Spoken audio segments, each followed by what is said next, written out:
T'as besoin de puissance pour tirer ton gibier, tirer du bois, tirer ton 4 roues, tirer des affaires au chalet, ou ben te tirer d'affaires.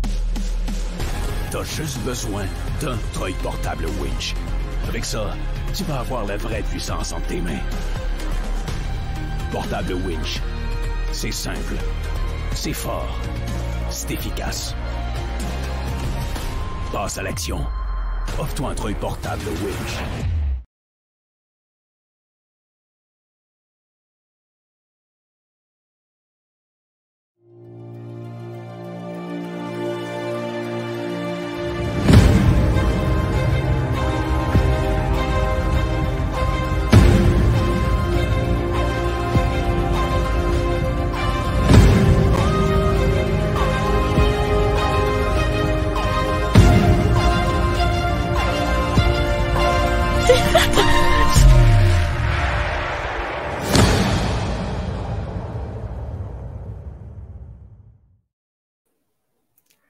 Yes, bonsoir tout le monde et bienvenue à ce 15e live de la classique Whitetail.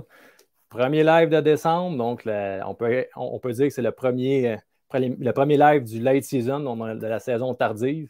On a des équipes qui actuellement continuent de chasser en Ontario, évidemment.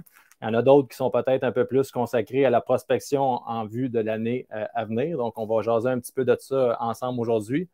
On est en même temps que le fameux live RTLB, donc j'imagine que quand ça va être terminé, les gens vont se pitcher, venir jaser davantage de chasse avec nous. Donc, sur ce, je vais faire entrer tout de suite à l'instant nos premiers participants. Il s'agit de Charles et Martin. Yes, les gars. Salutations tout le monde. Salut. Comment ça va aujourd'hui? C'est-tu pas pire? Le mois de décembre, pour vous, ça représente quoi actuellement? Ben, actuellement, moi, je suis en Ontario, Raph.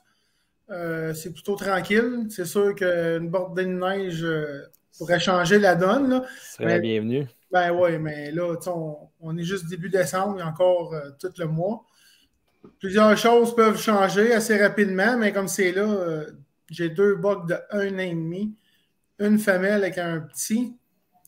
Puis j'ai un 8 points, 2 ans et demi, mais rien de catastrophique pour faire gagner la classique. Mais tu sais que ton partenaire Charles en a parlé, il faut que tu tires 200 pratiquement pour arriver à... Ben, je sais pas, mais on ne sait jamais. On ne sait jamais. Ben, de toute façon, dans tout ça, le but, c'était pas nécessairement de gagner la classique, on l'a tout dit. Hein? C'était davantage d'avoir du fun et à montrer aux gens un peu notre façon de chasser. La classique, c'était... La ceinture est là, j'ai hâte de la donner aux gagnants. Que ce soit n'importe qui dans la gang, va être content. Là. Ouais, mais tu sais, la ceinture, Raph, elle ne me faisait pas, fait que j'ai décidé de ne pouvoir pas me forcer cette année. Là. Mais ça, c'est une bonne raison, Martin. Ça marche. Puis toi, de ton côté, Charles, mois de décembre? Moi, de mon côté, je ne chasse pas. C'est terminé pour cette année. Par contre, je suis resté sur mon appétit parce que ma chasse a été trop rapide en novembre. Fait que je suis déjà en train de faire des démarches pour la prochaine saison. Je suis en train justement de m'organiser de quoi au Manitoba pour fin de saison 2022. Je ne peux pas croire que m'a faire 2 saisons comme celle-ci en novembre là, avec beaucoup de potentiel en Alberta et revenir au Québec, puis capoter comme je l'ai capoté. Là. Fait que je suis déjà en train d'entamer des démarches. Puis ces jours-ci, c'est les inscriptions au tirage au sort qui sont débutées pour la chasse à l'ornial. J'écris des textes. Moi, j'ai eu la chance de gagner ma vie par le domaine de la chasse. Fait que je pourrais dire que j'en parle en masse tous les jours encore. Pour le reste, c'est statu quo, gym, puis un petit peu de travaux. Puis on se garde en forme. C'est ça. C'est bon, ça. C'est bon. Fait que vous aviez à peu près quasiment une dizaine de minutes à 2, les gars, pour vos vidéos. Fait que si ça ne vous dérange pas, je passe ça. Charles, peux-tu partir la balle? Je peux commencer par le mien. Oui, il n'y a pas de problème. Parfait. Là, ça a comme planté. Donnez-moi 2 petites secondes. Tout est parti. Tiens, on passe ça. J'ai su mon chevreuil ici le 5 novembre en Alberta. Mon premier matin de chasse. Puis, suite à ça, j'ai donné le hockey à Alexis. Ça donnait un petit clin d'œil, hein? Je fais une pause, là. Un petit clin d'œil. Je fais sa chasse à lui. Il avait grandement mérité avec ce qu'il avait fait pour moi l'année passée. Puis là, hier, après la 3e journée à midi, il a tiré un beau 138 à peu près. Beau boc, hein? Fait qu'à matin, je prospecte.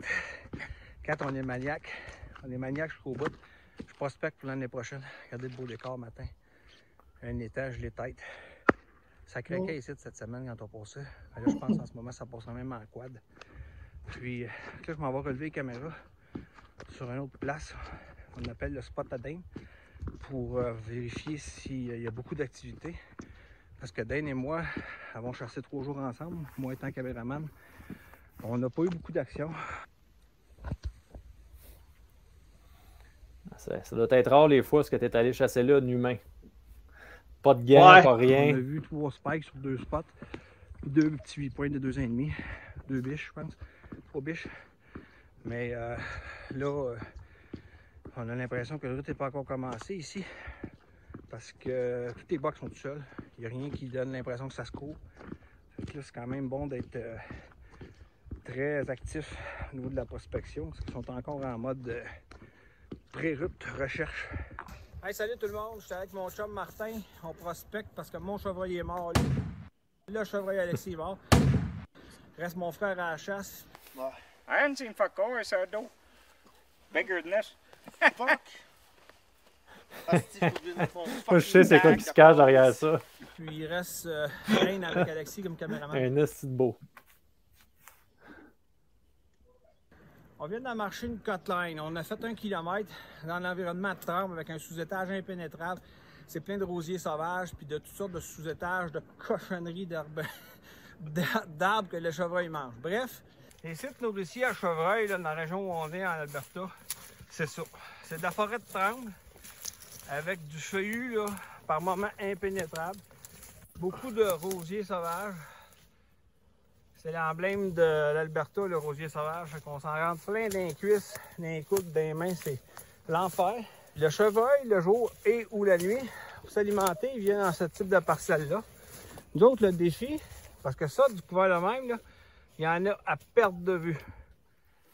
Donc, il faut trouver des transitions. Vous voyez des trails là, en plein îlot de forêt mature. Il faut trouver des transitions qui concentrent un peu les mouvements. Parce que quand on chasse ça couvert-là ici, on a un bon exemple. Tu plaques d'un arbre, tu passes 16 jours, tu vas peut-être voir 3 chevreuils. Ils ont des milliers de trails là-dedans. C'est vaste, c'est immense. Ça peut paraître facile des fois, là, les résultats de chasse qu'on a. Mais il ne faut pas oublier les heures de prospection pour trouver les bons canaux de déplacement. T'as du kilomètre de marche là, pour arriver à ça, ce résultat-là, Charles. Là. 12 années. Il y a un moyen. 12 années? Ça fait 12 ans. Ça nous a pris 12 ans, je dirais, moi, mon frère, à vraiment comprendre comment bien les chasser pour les tuer. Parce que mon frère utilise tout le temps l'expression, il y a des places pour voir des chevreuils et des places pour les tuer. Là, on a compris. C'est pas qu'on ne connaissait pas du succès avant, mais on n'avait pas nécessairement les bons candidats. On n'était pas dans la bonne région, une bonne région en Alberta, puis on n'en voyait pas assez. Mais là, on a vraiment compris de quoi. Ça fait à peu près 4 à 5 ans là, qu'on a compris quoi. Là. Que vous êtes dessus, là, année après année. Direct on target. Ah, c'est bon. Ah, ça se fait pas chaque. Tu l'as dit l'autre fois, puis j'ai trouvé ça bon. C'est que chaque territoire amène son lot, même si c'est du chevreuil, Caroline, dans un habitat X, une région X, Caroline, ils ne sont pas nécessairement pareils. Tu ne chasseras pas de la même façon. Tu vas chasser en agricole ou tu vas chasser. C'est très différent. Par jour, là, je dirais qu'une moyenne de le nombre d'années que je viens ici, c'est 2 chevreuils observés par chasseur. Peu importe le type d'habitat. Des journées qui peuvent être meilleures, mais des journées, c'est 0. Il y a de la trace un peu partout, quelques trails, quelques petits grattages. On descend une trail, puis il y a quelques grattages tout le long. C'est intéressant. Mais ce qu'on cherche, c'est une transition pour savoir un endroit qui canalise plus le mouvement. Puis on cherche les vrais gros grattages, qu'on appelle dans le langage de chasseur un primaire. Regardez ça ici. Avance tranquillement, Martin. Je vais te placer dans la caméra le grattage. Regardez la superficie du grattage. 6 pieds par 6 pieds, quasiment. Là, c'est ça. Allô? Allô? Les branches basses sont hautes, c'est du conifère. Ce qui va m'intéresser, avec une seule caméra, je vais la mettre jusqu'au mois d'août l'année prochaine ici, c'est de savoir, je sais qu'il y a du chevreuil, je sais qu'il y a des bocs, mais est-ce que ça vaut la peine de venir m'asseoir pour les candidats? Si je pose juste du 130, les premières journées, je ne viendrai pas ici. Si j'ai posé au courant de l'été, du mois d'octobre, début novembre, des mâles d'intérêt, ben, je vais peut-être raffiner ma prospection parce que c'est pas toujours facile de chasser à vue de ces gros grattages-là. Quoi qu'ici, ça se peut que ça se fasse, on va analyser un petit peu le stock. Là, je m'en allais dire parce que j'apprends à chasser à Martin en même temps. Je m'en ai dit, regarde, Martin va te montrer d'autres choses d'intérêt. Parce qu'un primaire, c'est jamais ça. Parle pas à C'est ton une compagnie de partenaire, là. Tu gros parles Non, au non. caméraman. Ouais. Un ami sur place qui tenait le téléphone. Ouais, c'est une blague.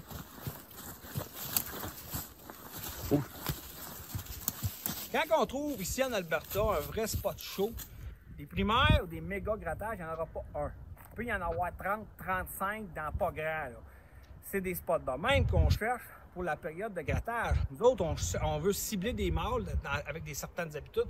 Fait que ça, c'est des aimants à chevreuil, c'est des bonnes à odeur. Fait que plus il y en a, mieux c'est. C'est avec ça qu'on maintenant on se fait une idée, est-ce que je chasse là, puis pour quel sujet, quels critères je me mets. Hey, c'est pas des blagues, on est au paradis ici. On vient de quitter le gros grattage où j'ai mis une caméra parce que ça semble être un primaire. On marche la transition. On a déjà croisé 2 autres gros grattages. Là, on a un frottage, là. Regarde, montre-les, Martin.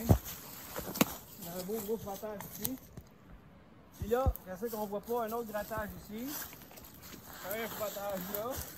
Ici, place à bas. Et un autre grattage primaire ici.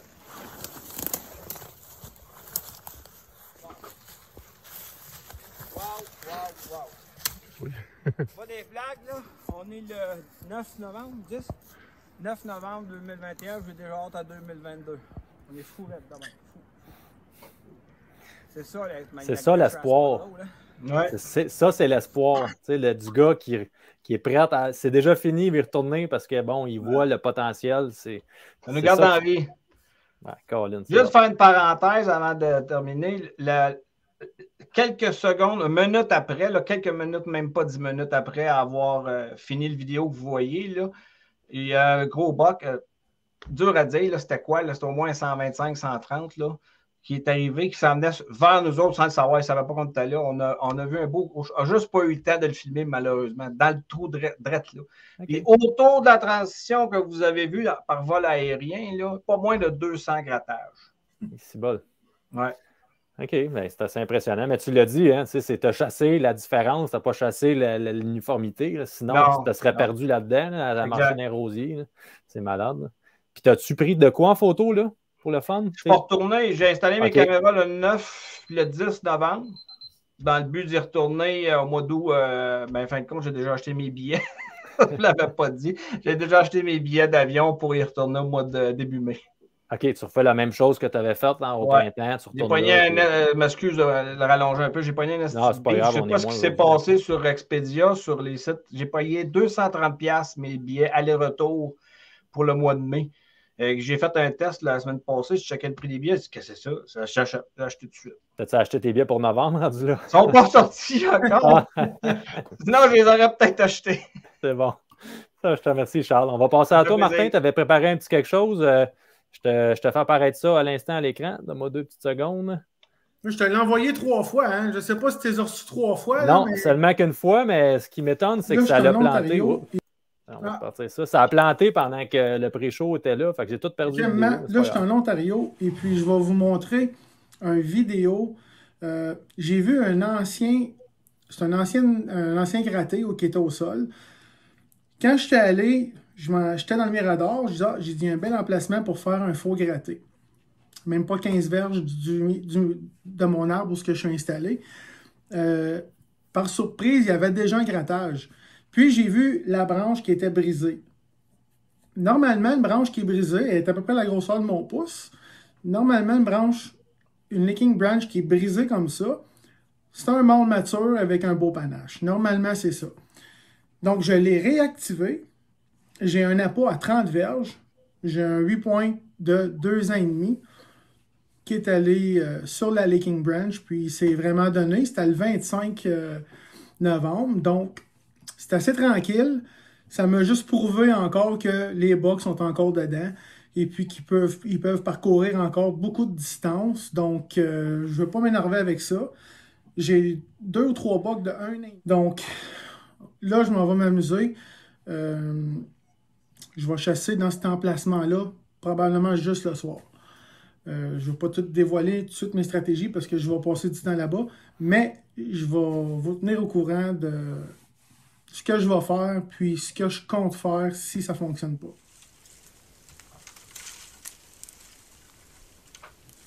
Tu vois la branche dans le milieu qui se promène, là, elle est cassée, là. Ah, C'est drôle, hein? Il n'est jamais venu à la pas, puis. Bah. Non, ben, c'est rien pour te dire, tu sais. Ah, oui, je sais. Les loués qui sont dedans encore, là. Ça devait être ça. Il y a une deuxième route, hein. Moi, le 15 de décembre, là, ça coïncide, moi, en Ontario, avec un moment où je vois un paquet de gros bocs apparaître subitement autour des bêtes, courir les femelles. Ah! Il y a un déséquilibre là-bas aussi. Là, Ah, pas, ben là. oui. Regarde, t'as vu, là, je l'ai mis, là. Ça, c'est mon emplacement, là. Belle place, par exemple. Hein? Écoute, c'est comme Charles, sa vue aérienne. Hein? C'est comme tout entouré de conifères comme ça. Puis il y a des grattés tout le long, là, de la lisière, là. OK, mais écoute, Martin, j'ai préparé juste ça. Écoute, j'ai pas beaucoup de stock. Je commence à m'installer. Puis je suis allé chasser un matin. J'ai pas rien vu, là. Par contre, c'est sûr que ce spot-là, je pense pas que je vais y aller le matin. Là, sinon, c'est ça, j'allais enchaîner avec ça un peu. Mettons, quand tu chasses sur une bête, est-ce que tu rentres le matin en late season ou pas? Non. Écoute, si je rentre le matin, c'est parce qu'il est juste de matin, vers 8 h. Puis je vais rentrer vraiment tôt pour que le jour lève, là, puis que je sois déjà là. Mais non, je ne vais pas faire ça. Je me suis mis. Je vais aller me mettre un autre stand en retrait, dans le bois pour essayer de le coincer dans une trail, là, parce que sinon, je vais saccager mon spot. Ça sera rentrer le matin sur une bête, c'est surtout quand ça crunch de même, avec le gel et tout, c'est pas évident. Je suis allé, Raphaël, le premier matin, là, il n'y avait pas une goutte d'avant, là. Juste m'étirer à l'arc, je grichais des dents. Là. Le silence est bruyant dans ces places-là. On entend un silement qu'on n'entend pas. En Alberta, ça doit être pareil. Je viens de voir Charles faire ça. Il sait c'est quoi, là. Il n'y a aucun bruit, pas de vent, là. Là, je m'imagine, là. Aïe, écoute, là. OK, bien, le meilleur est à venir, Martin. Moi, c'est ce que je peux te dire. Puis, faut pas... la neige, on en a parlé un peu ensemble tantôt. On attend une neige, un mois de décembre avec beaucoup de neige. Donc, pour ceux qui font la chasse en Ontario, en late season, c'est parfait. Je ne sais pas qu'est-ce qu'il annonce vraiment. Ben, écoute, Météo Média, ça vaut ce que ça vaut. Là, mais apparemment qu'on aurait un mois de décembre avec beaucoup de neige. Puis, ça succéderait après ça un mois de janvier plus doux. Où est-ce que là, ça fondrait? Donc, pour le chevreuil, ça serait parfait. Ça serait parfait, là, tu sais. Exact. OK, ben merci les boys. Votre là, temps, il nous manque quoi? Faudrait acheter 200 pour... Watchez-vous, les boys, on ne sait jamais. On le fait pour la forme. Si on va jusqu'au bout, c'est pas fini tant que c'est pas fini, Martin. Mais non, on n'abandonne jamais. Ça, non, je crois à ça. Ça marche. Les gars, on se revoit la semaine prochaine. Merci. Salut, boys. Bye. Maintenant, on va faire entrer notre représentant de Team Trailcam. Salut, Joss. Salut Raph, ça va? Ben oui, ça va super bien, merci. Donc, Alex ne peut pas être là ce soir à raison de son travail. Donc, tu vas être le seul représentant de... Il a raté trop de jours de job pour essayer de pogner son buck. Il faut qu'il rattrape ça avec des pannes. Je comprends. Pas le choix. Surtout s'il va avoir du temps en plus pour faire le late season un peu. Donc, pour toi, le mois de décembre jusqu'à date, vous enlignes ça comment? Normalement, une saison, on est des chasseurs de chevreuils sérieux. Normalement, la chasse est finie au Québec. Là, bon, toi, tu vas aller chasser avec Alex ou filmer Alex. Mais sinon, on fait quoi en décembre, normalement? On va aller le filmer, là, mais de la chasse aux chevreuils, c'était l'année. La fin de semaine passée, j'avais une journée de lousse. C'est clair que j'étais dans le bois, mais c'était pas l'idéal. Là. Il a neigé pas pire, fait que ça a tout recouvert les signes, fait que j'en ai profité de checker les caméras. C'était comme trop frais comme neige, toi, là. T'es allé le lendemain. C'était la seule journée que je pouvais être dans le bois, fait que j'étais allé là, puis c'était pas l'idéal, fait que j'ai relevé mes caméras, je l'ai redéplacé vers d'autres trails que j'ai vus qui ont apparu dans la neige, fait que on suit tout le temps ça de près. Mais on n'a pas le choix quand on veut connaître le succès, puis on veut savoir aussi un peu l'année prochaine qu'est-ce qui nous attend. Tu avais des prospects, qu'est-ce qu'ils ont passé au travers de la chasse. Donc, tu as fait un petit vidéo qui résume un peu ça aussi en même temps. Je trouvais que c'était un bel exemple à donner aux gens. Puis j'ai fait un peu la même chose aussi par mon bord, de mon côté, parce que je veux pas, c'est ce qu'il faut faire pour connaître du succès, être au courant de ce qui s'est passé, un peu de ce qui reste, puis tout ça. Fait que je ne sais pas si tu voulais enchaîner avec d'autres choses, Joss, excuse-moi, puis où on met le vidéo, puis on commente, c'est comme bon te semble. Tu peux mettre la vidéo, Raph. OK, on va te partir ça. C'est Alex qui nous lâche une petite pine en partant.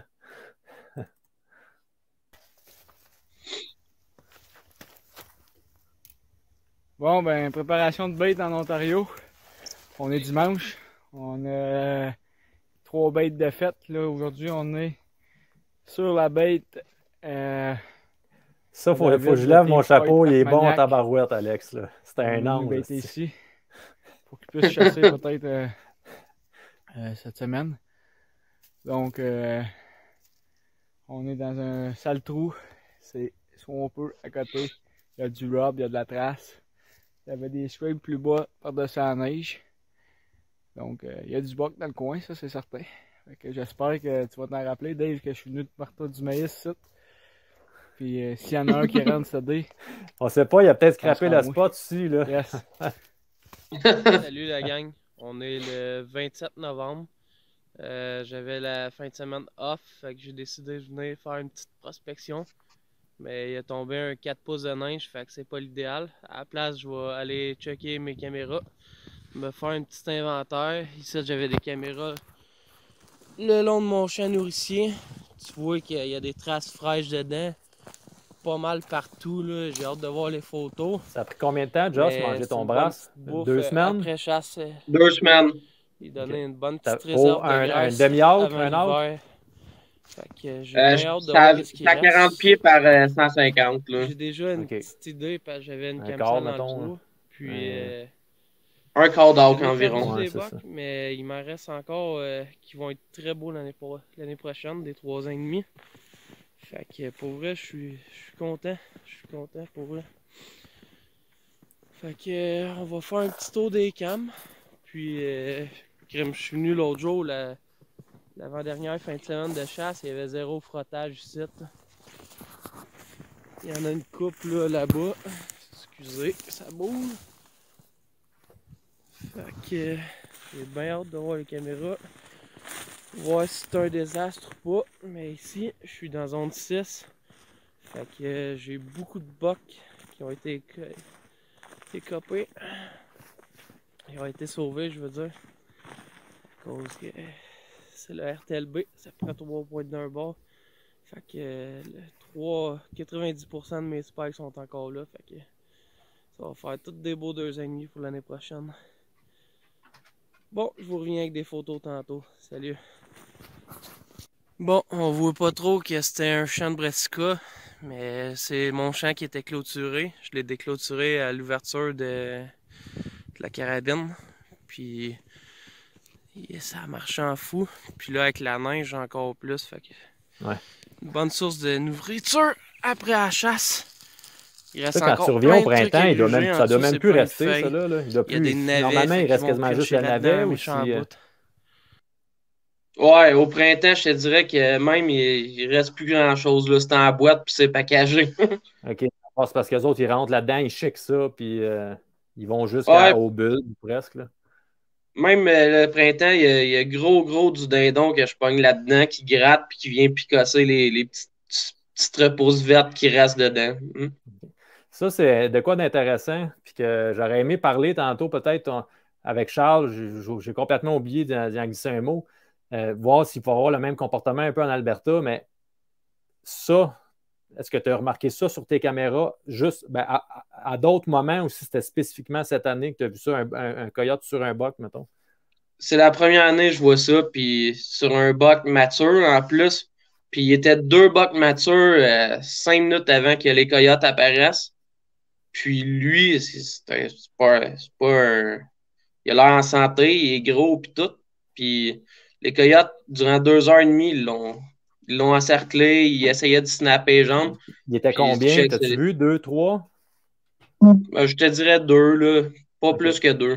OK. Fait que crime, c'était un buck en shape, puis voir que ça s'attaque à ça, puis il était pas blessé là, au début. Là. Il mangeait, puis ils sont arrivés comme 2 bombes, puis l'ont entouré, ils ont snappé à la patte. Fait que j'ai bien hâte de voir. C'est le buck que j'avais laissé passer durant le pot de noir à l'arc. Fait que, en tout cas. On voit que sa patte arrière droite, elle semble avoir été snappée. Là.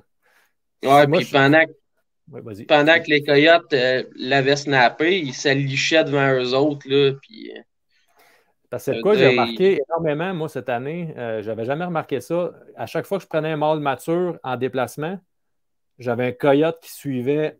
La photo d'après, c'était un coyote. Comme s'il était toujours sur leur cul dans l'espoir des pogner dans un moment de faiblesse. Fait que ça, j'aurais aimé ça voir avec d'autres qui ont chassé dans des sous-Charles. En plus, lui, il y a du loup, il y a tout ici en Alberta. Mais voir, c'est-tu un comportement qui est normal ou peut-être qu'il y a d'autres personnes qui ont déjà remarqué ça aussi, là, mais je l'ai vu énormément, ça, là, sur mes caméras cette année spécifiquement. Moi, ce buck-là, en plus, je le croyais déjà mort parce que ça faisait deux semaines que je ne l'avais pas pris, puis il était parti sur une run. Puis je ne l'ai jamais repogné au bait, ni dans mon chien nourricier à part ce shot-là. Fait que je suis pas mal sûr qu'il est assez fatigué du rythme. Ouais, clairement. Ben, c'est un peu ça la déduction qu'on avait fait, qu'on pense, c'est que dans le fond, comme ils sont fatigués, puis des fois off-guard, ils ne sont pas sur leur garde normale, ben là, ils sont peut-être plus vulnérables, surtout s'ils étaient deux comme toi, tu sais, un qui l'attaque de face pendant que l'autre le punch par en arrière. En tout cas, ça leur donne pas grand chance, mettons. Ah, c'est dommage, mais en tout cas, j'espère qu'il va passer parce que c'était mon prospect numéro 1 pour l'année prochaine. Puis déjà qu'il avait steppé à mort, je l'aurais imaginé un estique à 4 ans et demi. Est-ce que tu as déjà fait affaire avec un trappeur juste pour le fun? Y a-tu un trappeur de coyote dans ton coin ou si ça. Oui, mon chum vient trapper à chaque année, puis en 6 ans, on doit en avoir 25 coyotes de poignée dans le même trou. Là. Tu vois, il y a plusieurs commentaires qui passent là, par rapport à ce que j'ai dit. Tu sais, qu'il y a plusieurs personnes aussi, à part nous autres, là, qui ont pris ça en photo. Tu sais, un buck mature, coyote en arrière.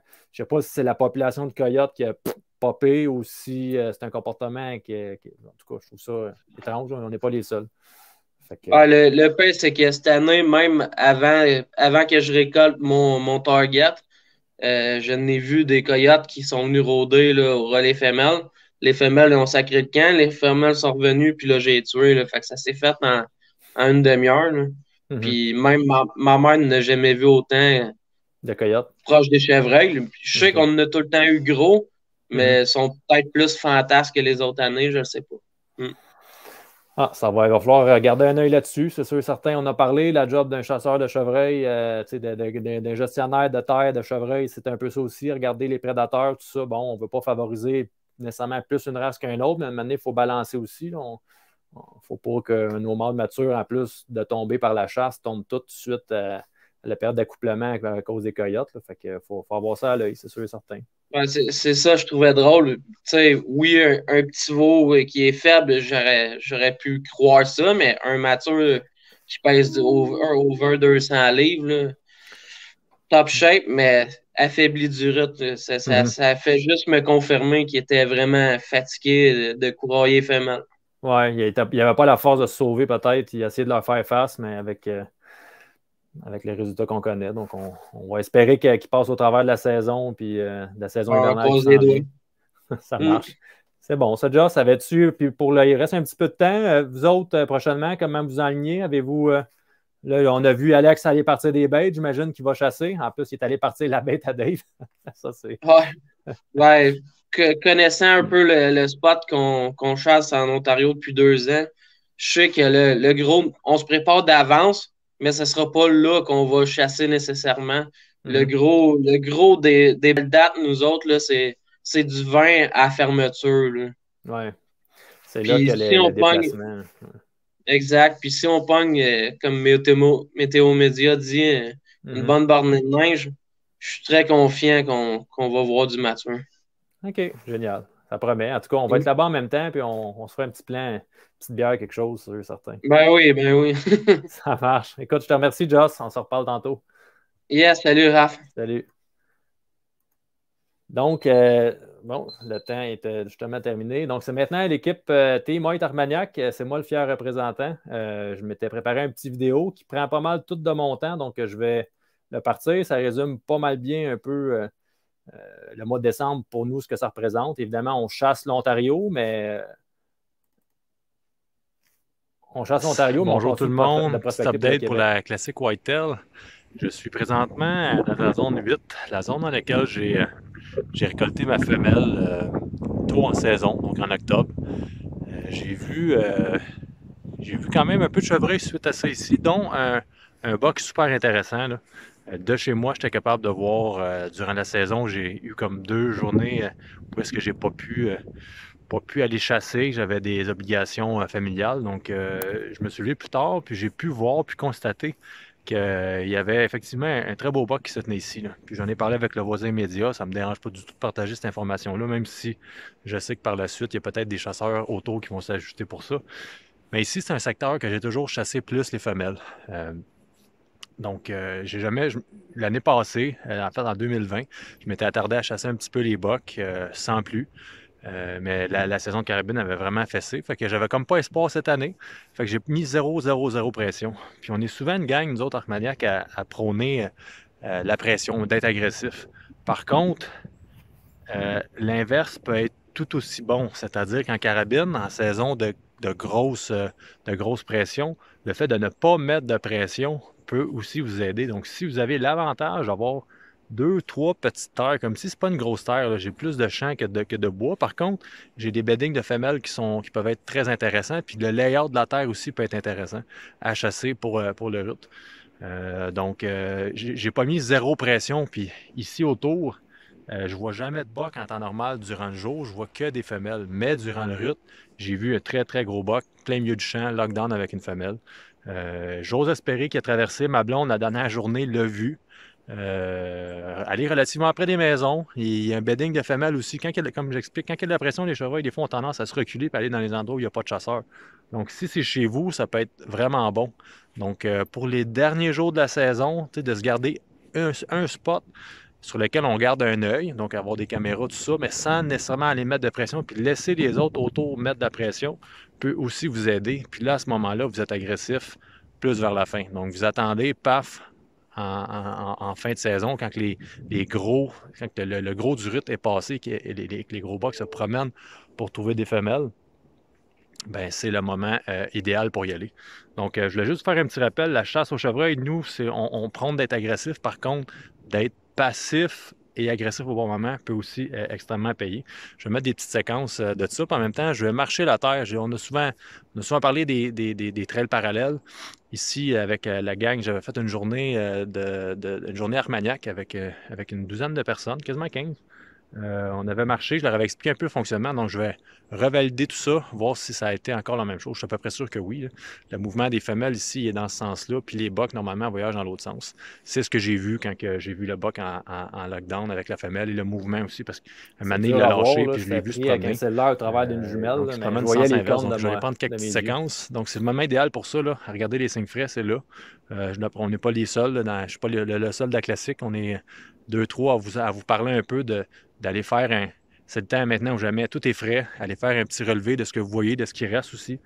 Si vous avez la chance, il n'y a peut-être plus de chevreuils à ce moment-ci de l'année chez vous aussi, mais pour ceux que les chevreuils restent là pratiquement à l'année, c'est le temps d'aller marcher avec la belle petite neige, suivre les traces, regarder qu'est-ce qu'on a passé à côté, faire des réajustements pour l'année prochaine. La chasse au mâle mature, c'est à l'année. Évidemment, il faut qu'il y en ait pour empoigner. Ici, je pense qu'il y en a un, mais de là à dire est-ce que je vais chasser l'année prochaine, peut-être pas. On va se concentrer dans notre autre zone peut-être. Il faut que j'aille faire un relevé. En fait, mon père est allé relever les caméras. Je suis sûr à 100% que mon buck COVID a passé au travers de la chasse. Donc, très bonne nouvelle en soi. Je l'ai pris en photo, donc il va y avoir un 4 ans et demi. On a 5, 6, 1 an et demi. Et on a 1, 2 ans et demi. C'est le relevé qu'on a à date de tout ça. On en manque peut-être. Il y a sûrement des bucks qu'on n'a pas en photo. Ça va être à continuer. Puis au printemps, on va poursuivre tout ça. Mais on va avoir une idée globale de la situation. Pour, avec les voisins autour, faire un ajustement. OK, parfait. Combien de femelles on va tirer? Est-ce qu'on tire juste des femelles? Peut-être que je vais chasser le mâle ici, finalement, où ce que je suis, puis chasser mes femelles à l'autre endroit. Donc, équilibrer là où on a besoin, parce que j'ai clairement un déséquilibre à l'autre endroit aussi. Mais bon, on va regarder avec la gestion et les règlements qu'est-ce qui va se passer pour l'année prochaine, puis on fera le réajustement. Donc, classique whitetail, yes. L'Ontario, pour moi, se poursuit, évidemment. J'ai pas pu y aller la semaine passée à cause de la mauvaise température. J'ai monté dans la nuit, puis j'ai dû rebrousser chemin, il faisait pas assez beau. Donc, en fin de semaine, on s'en retourne là, un petit hit. Ça prend, yes, encore une fois, bedding. Un autre bedding là, mes chiens qui mangent la marde de chevreuil, sûrement. Un autre bedding. La bouffe est là. Les femelles sont beddées dans le coin ici, les bocs, eux, voyagent dans ce sens-là. On en a encore une fois la preuve. C'est pas des trails comme tels, là. On a même des vieux vestiges ici, des vieilles marques de cornes. On est exactement à la même place que j'ai marché avec les gars qui sont venus à la journée Armagnac. Là. Une journée qu'on va d'ailleurs reprendre. Regardez, le boc que j'ai vu a laissé des traces. S'il n'est pas mort, ce que je pense bien qu'il n'est pas mort, ça pourrait être un méchant beau prospect pour les années à venir, l'année prochaine. Regardez les traces, c'est pas des vrais trails comme j'aurais pu suivre là-bas. Il y a des trails de femelles là, que j'aurais pu filmer, là. Des méchantes trails que j'aurais pu emprunter, mais j'aurais pas nécessairement vu les signes qui me permettent de chasser le route. En faisant le sens inverse, en marchant à sens inverse, par contre, on voit des frottages, donc on voit une ligne clairement définie dans ce sens-là. Les femelles voyagent comme ça et se beddent dans les endroits les plus sales. Regardez ici, là. Une femelle qui est couchée est cachée. Il y a des butons, personne ne la voit. Et par contre, elle est capable de sentir ce qui arrive d'un côté ou peut-être de l'autre, dépendamment des vents. Donc c'est un très bon bedding pour une femelle. Proche de la bouffe. On va continuer, là. Regardez. Il n'a pas manqué, celui-là. On va continuer de marcher. Un autre bed là, un autre bed là. Vieux signe. Un vieux qui a été rafraîchi, on dirait, de cette année. On voit ici la trail parallèle est tout empruntée par les femelles. Ça, c'est un de mes spots préférés ici que j'avais montré aux gars, que j'avais préparé et jamais chassé. J'ai toujours un peu négligé cet endroit-là pour le rut parce que je sais qu'il y a une assez forte pression, mais comme j'expliquais tantôt, des fois le fait de ne pas mettre de pression et de laisser les autres la mettre, ça peut donner des bons résultats. Puis j'en ai encore la preuve cette année. Ici, c'est pas compliqué, là. Du cap de roche qui est juste là, qui vient canaliser vraiment le mouvement des chevreuils qui peut arriver d'un peu partout dans l'endroit précis qui est ici. Puis on voit là, la force de ça, là. Il y a une trail évidemment de ce côté-là et de l'autre côté du fameux petit cap de roche, mais c'est un point d'embûche assez hot, là. Beaucoup de traces. C'est sûr qu'il y a des traces de boc là-dedans. Maintenant, c'est pas évident dans tout ça de distinguer qu'est-ce qui est quoi, mais vieux Rob. On voit la trail ici avec un paquet de frottage. De vieux frottages. Il y avait des plus récents là-bas. La trail qui se séparait ici en deux. Le point d'embûche était parfait. L'arbre était même prêt. L'arbre qui est split là. Tout était prêt. J'ai juste pas pris la peine de venir chasser ici. Donc, est-ce que l'année prochaine, je vais faire l'inverse, contrôler ma densité de femelle dans la 7 et venir chasser la 8? Peut-être. On verra.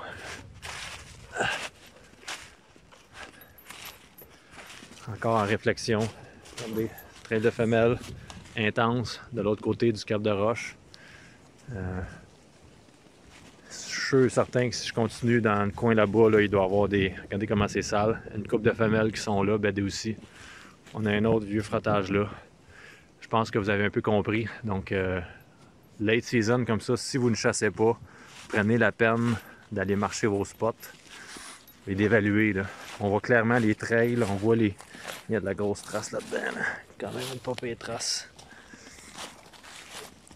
Allez évaluer votre spot, voir la quantité de chevreuils, est-ce qu'il y a eu des signes de boc. Mettez même des caméras. C'est mon arbre qui est là. C'est vraiment un arbre parfait là, pour passer, faire un haul des sites ici. Les chevreuils se promènent, ne sont jamais vus. Parce que moi ici, dans le fond, j'ai la permission jusqu'au blé d'Inde. Il y a des caches le long du blé d'Inde.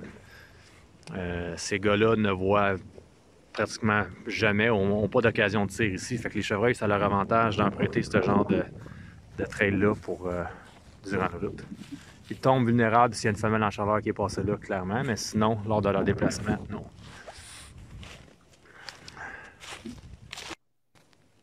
Tiens. Une scrape qui a même été... on dirait qu'avant la neige, elle a été rafraîchie. On voit les feuilles qui ont été relevées par-dessus la neige. Donc, il y a scrape qui est justement... Regardez, l'arbre que j'avais choisi est là. Donc, pour moi, c'était d'arriver là-bas, sneaker dans cet arbre-là pour venir chasser la bande qui est ici en avant, là, qui longe là. Peut-être l'année prochaine. Un arbre split, c'était parfait. Yes, donc je viens de compléter ma marche. Je suis parti de mon arbre. J'essaie d'évaluer le nombre de traces que je pourrais croiser ou le nombre de trails que j'aurais croisé pour me rendre à cet arbre-là. À date, l'impact est bon. On voit ici un petit peu de traces au sol, mais le gros de l'action est vraiment plus proche des champs. La trail parallèle est vraiment là. Complète ma marche. Ça complète mon petit segment pour la classique Whitetail. Yes. À plus la gang, bonne chasse. Nous autres, c'est l'Ontario en fin de semaine et jusqu'au 31 décembre, on va être là. C'est pas fini tant que c'est pas fini. Yes, donc c'était mon petit segment à moi. Donc, ça résume en gros ce qu'on fait au mois de décembre et ce qui nous attend aussi pour la suite. Donc, je vais faire rentrer Team UPF. Il t'en demande, Luc, ce soir. Luc, Louis. Je suis en train de finir de répondre à un message. C'est fou. C'est fou. Ah, ben là, toi, tu viens d'allumer des feux, tu as fait sauter des bombes, puis tu as. C'est ça. Oui, puis c'est correct. À un moment donné, il faut se re-questionner dans notre façon de faire. Puis autant que ce soit les chasseurs, autant que ce soit nos gestionnaires, autant que ça prend des remises en question. Présentement, on sait que ça ne va pas bien. Et il faut changer. Tu sais, si on veut un changement, à un moment donné, il faut changer nos méthodes de faire, sinon ça ne marchera pas. Oui, clairement. Il faut changer de méthode. Yes. Donc, on viendra un petit peu là-dessus, Luc, tantôt. Vous autres, les boys en bas, comment ça va? Ça va bien, toi? Numéro un, c'est le fun de voir la jeunesse comme ça. Ils ont de l'air primés. Tu as mis, t'es comme à la retraite depuis tellement longtemps. Là. Je sens que tu es un peu hâte d'aller dans le bois. Non, je tiens plus. J'étais en fin de session. La dernière fois, j'étais dans le sud du Québec. C'est pour le bac à mon frère. Puis je suis parti à la journée même. Fait que là, je suis comme en rush de fin de session. Ah, il t'en manque, là. Ouais, that's en manque de chasse. Mais il y a des plans pour les prochaines semaines. Puis ça me tient réveillé en masse. Ça te tient motivé, ça te garde. De toute façon, juste de revenir dans le sud du Québec, ça va te faire du bien. Tu as déjà 2 pieds de neige là-bas. Ouais, mais pas loin, puis mettons un pied et demi. C'est fou, pareil. Hein? Une méchante différence avec ici. Mais ouais, c'est ça. Fait que mon séjour dans le sud du Québec sera pas long. Là. Je finis ma session, puis là, en fin de semaine, Luc et Louis s'en vont préparer les spots pour moi parce que malheureusement, je n'aurai pas le temps d'aller les faire moi-même. Là. OK, cool. Fait que est-ce que vous allez là en compagnie d'Alex puis Joss en fin de semaine? Oui. Fait que c'est un travail d'équipe. On a pu voir un peu. Il n'y a pas une grosse compétition. Il y a une rivalité pendant les lives, mais tu sais, reste qu'on s'entraide. C'est le même principe même principe qu'avec un voisin, comme tu disais un peu dans ton vidéo. Tu l'as dit, tu as vu ton gros. Après ça, c'est une question de. On espère récolter pour nous. Mais que j'arrive et que ce soit Alex ou Joss qui récolte un boc composé et qui était un potentiel ça va être la même partie le soir. Là. Clairement. Ça va être la même bière. Exact. C'est sûr. Ça. Yes. Puis toi, mon Louis, tu vas aller là en fin de semaine. Est-ce que tu as des espoirs de chasser ou si tu vas. Moi, je ne chasserai pas. Moi, c'est fini ma chasse. Toi, tu as été gâté. Mais les deux, vous avez été gâtés. Vous avez connu une excellente saison quand même. Là. Vous avez je pense que on a livré quelque chose pour quoi on devrait être satisfait. Là. Je pense qu'à l'ensemble des trois.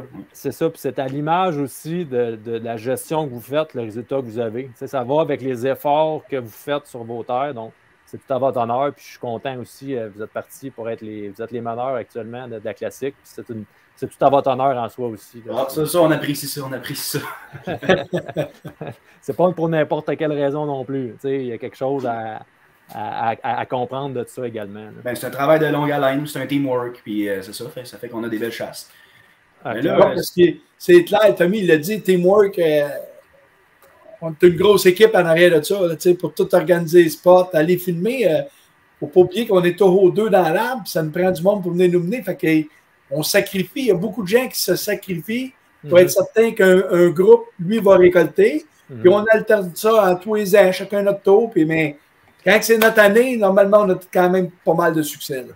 Parce que dans tout ça, il faut comprendre que vous ne visez pas tous à récolter un mâle mature. Le but, c'est d'en récolter un nombre maximum pour la grandeur de terre que vous avez. Le but de tout ça, c'est d'avoir une chasse qui va perdurer au travers du temps et toujours être bonne. C'est maximum 2 bocs sur 400 arbres. Normalement, on vise un boc aux 200 à 250 arbres selon la densité du territoire.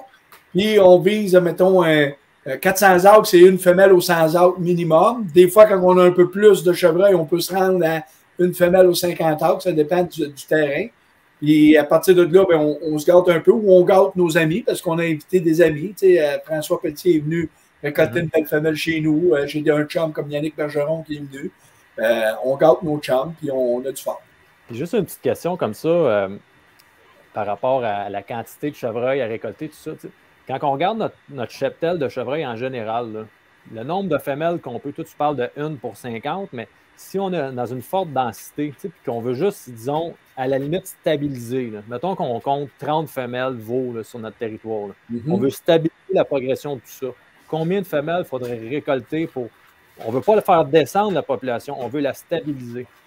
Ce qui est un des indices les plus faciles de RAF, là, quand tu arrives à, mettons, fin août, début septembre pour l'arc, tu commences à bêter, tu mets des Kodak.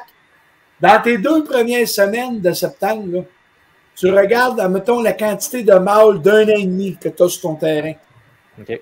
Fait que si, pour un territoire de 250 acres qui est 1 km², si, mettons, tu as 3 ou, mettons, 4 bottes d'1 an et demi différents, c'est que tu as produit aussi 4 femelles d'1 an et demi sur ton terrain. Fait que pour stabiliser, si tu prends en photo, mettons, 4 bottes au kilomètre carré d'1 an et demi, tu peux te permettre de récolter 4 femelles dans ton kilomètre carré en juste stabilisant ton cheptel. OK. Mais là, il reste quand même qu'il y a 4 nouveaux bois. On stabilise, dans le fond, on n'augmente pas la quantité vraiment ou si... Moi, ce que je me demande, je pensais qu'il fallait fesser un peu plus fort par rapport à ça, pour dire que... Mais faut pas oublier qu'il y a des accidents de la route et il y a de la prédation. C'est ça qui est dur à compter. Hein. C'est ça, c'est dur à quantifier. On ne peut pas dire on a 4 femelles à récolter, on veut faire baisser, on en récolte 6, on s'en fait fêter. Mettons, une année, on n'est pas chanceux, 4 par des chars, 2 par les coyotes. L'année d'après, on est comme planté. C'est pour ça qu'il faut y aller plus ou moins agressif. C'est un travail de plusieurs années, dans le fond. Là. Tu t'ajustes d'une année à l'autre. Ouais. Tu t'ajustes d'une année à l'autre. Puis, ça reste que c'est. Je donne un exemple. 2 ou 3 chasseurs ont 100 acres. Bien, 100 acres, c'est. Mettons 125 acres, que ce soit facile à calculer. Là. 125 acres, c'est 1/2 km². Fait que tu ne peux pas te permettre. Si tu peux récolter 4 femelles au kilomètre carré, bien, tu as droit à 2 sur ton 125 acres. Pas 4.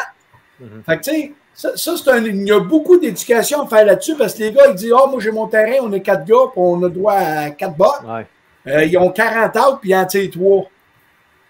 Bien, 3 à 40 acres, c'est multiplié par 6, ça veut dire c'est 18 bottes au kilomètre carré que tu viens de récolter. Ah, c'est ben trop. Alors que tu en as produit 4. Fait que c'est sûr que tu vas frapper le trou ou tu vas frapper le mur. Fait que c'est un peu cette mentalité-là qu'à un moment donné, en travaillant avec les Kodak, on est capable de se donner des outils et d'évaluer un peu qu'est-ce qu'on peut récolter. Non, clairement. Puis c'est un travail de groupe. Hein, c'est pas, on a parlé avec les voisins, tout ça, parce que là, sur ton demi-kilomètre carré, ben, il y a une autre gang à côté qui a un demi-kilomètre carré, puis une autre gang avec un... Fait que, on chasse un peu toutes les mêmes chevreuils, puis c'est malheureusement le constat qu'on a eu cette année un peu que il y a tout le temps un genre de pouponnière, puis il y a des chasseurs autour. Puis là, ben, ces chevreuils-là ne sont pas attachés. Hein, ça sort, je veux pas. Puis on chasse tout en bout de ligne les mêmes chevreuils dans un rayon de 1 km² dans ce coin-là. Puis c'est pas plus. C'est pour ça que c'est important de se parler entre voisins. Puis d'établir des règlements qui protègent une partie du cheptel. Tu ne peux pas ouvrir at large et tirer tout ce que tu vois parce que ça n'a pas de sens, ça. Non, ben on l'a vu cette année. Pour plusieurs d'entre nous, on voit qu'il y a un mouvement vers ça, puis tant mieux. Écoute, on l'a vu chez nous. Là. Louis est peut-être plus au courant que moi parce que, comme je te dis, j'ai plus accès à tous les relevés de photos. Là. Mais tu sais, Bill, je pense que tu m'en parlais un peu. Là, quel boc qui nous reste après chasse, ceux qu'on a récoltés, qu'est-ce qu'on s'attendait à ce qui reste, qui ont disparu. Je pense que c'est plus au courant de nous autres. On a reposé Tika. Tika, il est encore en vie? On a un girafe, là, c'est un nouveau qu'on vient de reposer. On vient de le reposer, on ne l'avait pas posé la semaine passée. Girafe aussi est en vie? Oui. Okay. Après ça, on a Lobster. Ça, c'est un vieux. Il y a 8 ans cette année. C'est lui que ta mère avait vu, je pense. Oui. Ouais. Okay. C'est ça. Tu sais, mettons, la quantité de bugs disparus, là, vous êtes plus au courant que moi, Bill et Luc, là, ça ressemble à quoi? Après ça, on a Ring. Puis on a T-Rex puis Cactus qui ont disparu. Ouais, on disparu. Un des bugs que j'ai laissé passer, Cactus, là, ça fait la 4e semaine qu'on n'a pas posé. Là, fait que... ça, c'est triste quand tu le laisses passer comme ça. Hein, Ben, ça fait partie malheureusement de la game parce qu'à un moment donné, on a l'espoir que le voisin va faire aussi le même move, en laisser passer un, que ça va être à notre tour un jour de récolter. Je l'ai laissé passer 4 ou 5 bocs de 3 ans et demi. Là-dessus, on en a 3 de reposer. C'est déjà bon. OK. Ouais. Tu sais, on peut pas. Vas-y, excuse-moi. Non, vas-y, continue, vas-y. Ben moi, je te pour dire, tu sais, perdre un buck, mettons, du calibre à cactus, c'est triste, là, c'est pas le fun, mais en même temps, tu peux pas reprocher à quelqu'un de récolter ce standard de chevreuil-là. Non, c'est vraiment c'est vraiment une décision personnelle que Lou a pris de ne pas récolter, puis c'était parfait, là. Tu sais, j'encourage ça au bout. Mais que le voisin, lui, est assis dans sa cache, fait une gestion qui a quand même du sens, puis qui trouve son bonheur là-dedans. Tu sais, on reste chasseur, il faut trouver du fun là-dedans. Fait que, tu sais, c'est triste pour nous en tant que. C'est une déception personnelle. Ouais, ça. Mais pour la gestion, j'ai rien à dire pour ça. Je parle si le chasseur fait une bonne gestion et qu'il est satisfait d'un chevreuil de ce calibre-là, il faut rester à avoir du fun à travers ça. C'est un beau buck, cactus, c'est plate. Là, mais c'est un buck dur à laisser passer pour plusieurs personnes, même d'entre nous. S'il y aurait eu l'autre côté pareil, là, il m'aurait fait fléchir des genoux sur un méchant. Voyons donc, toi, Louis, t'as de l'air si solide comme le roc. Je t'ai même pas vu trembler quand t'as tiré ton buck. Moi, je l'ai vu, je l'ai vu, moi. Mais le positif, c'est qu'il nous a donné des belles images. Au-delà de l'avoir récolté, il nous a donné des images, puis on fait vivre. Il passait à 15 mètres de moi, et là, je capotais là, avec mon arc, je le voyais. C'était impressionnant de voir ça. Là. C'est tellement... moi, je file tellement bien après avoir fait ça, pas parce que... Comment je pourrais dire? Tu sais, être chasseur, c'est aussi avoir un très grand respect pour la vie. Charles l'a démontré, il a décidé de ne pas récolter. On n'est pas nécessairement... On aime tout ça, chasser, on aime tout ça, tuer les chevreuils, mais on a un très grand respect pour la vie en général. Puis c'est dans des comportements comme ça on n'est pas là pour tuer tout ce qui bouge, on est là pour apprécier notre moment. Puis toi, ben écoute, t'as apprécié pleinement. Tu sais, cette boc-là, t'as donné un show, puis... Puis, il y avait un objectif, Louis, qui était de récolter un mâle de 4 ans et demi et plus. Maudit malade. Puis, il a réussi son objectif. Puis, tu sais quoi, Raph? Je suis persuadé que Louis ne l'aurait pas récolté, puis il aurait été satisfait de sa saison parce qu'il a vu du chevreuil comme pas beaucoup de chasseurs en ont vu. Le succès d'une... C'est ça. Vas-y, Louis. Pas récolter mon chevreuil, ma saison était faite. Là. Tu sais, il ne me restait pas longtemps de chasse. J'ai concentré tous mes efforts. J'ai laissé mon arc de côté. Là. Ça a été un petit peu plus dur à faire. Là, mais... L'année prochaine, oui. Oui, mais il commençait à faire fret et tout. Mon arc. Fait que là, j'ai poigné ma carabine. Puis j'ai gardé mes mêmes objectifs de mon buck. Puis là, je l'ai eu. Puis de rester accroché au plan puis d'aller jusqu'au bout, me dire, c'est tout à ton honneur. Puis c'est ça le succès d'une chasse aussi. C'est pas la récolte comme telle, même si tu es super content d'avoir récolté. C'est de tenir à tes objectifs, tes principes jusqu'au bout. Puis après ça, ben regarde, ça a fini par payer. Récolter, c'est tout le temps un plus. Parce que juste voir du chevreuil puis être dans le bois, là, laisser passer des beaux bocs, c'est le fun. Avoir l'espoir, hein, on en a souvent parlé, d'être assis là et d'avoir l'espoir de voir des beaux bocs. Tu sais que quand tu es là, tu as une chance. Ça fait toute la différence pour bien des chasseurs. Au moins d'en prendre en photo, de savoir que c'est ça qu'on veut un peu tous par le mouvement RTLB. Savoir juste qu'il y a une possibilité. Ouais, c'est tout ce qu'on demande. C'est ça. Ça va venir avec le temps, puis on va regarder avec vous autres. Ça a l'air avancé quand même bien. Juste peut-être un petit quick final, Luc, par rapport à ça. Tu disais que ça avait avancé un peu avec le ministre. Donc, le ministre, qu'est-ce qu'il y a? Y a-t-il des nouveautés? Y a-t-il quelque chose de... Bien, le ministre a demandé à ses fonctionnaires d'arriver avec un nouveau plan d'ici fin décembre pour ce qui est la question du 2 mâles par chasseur. Nous, ce qu'on a demandé, l'UPF, c'était d'abolir les 2 mâles par chasseur.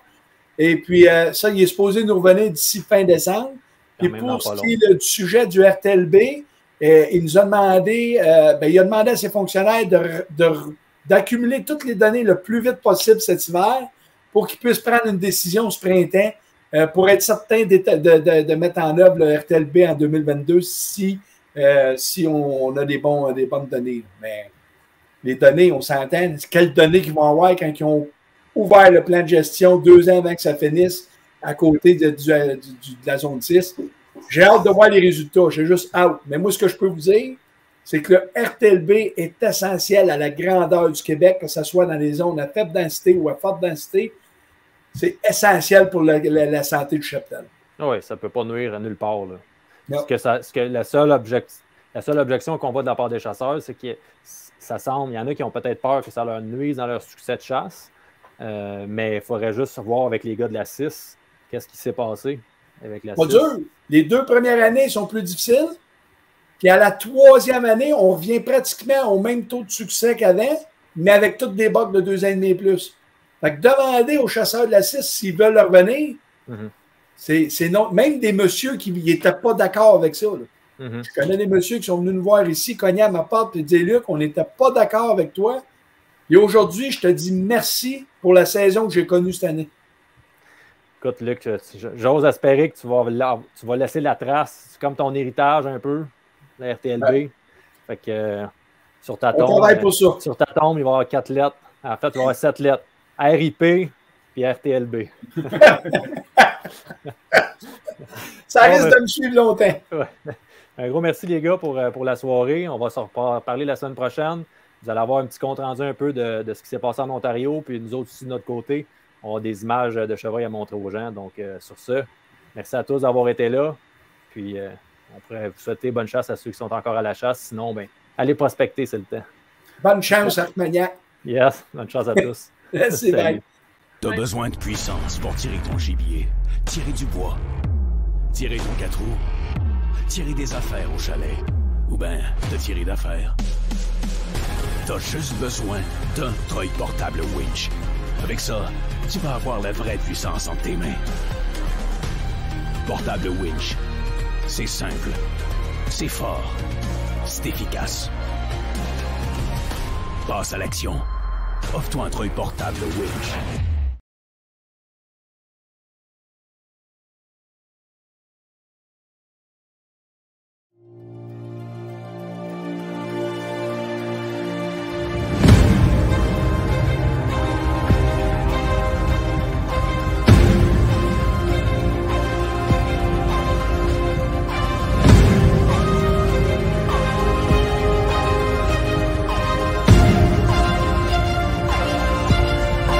Ha ha ha!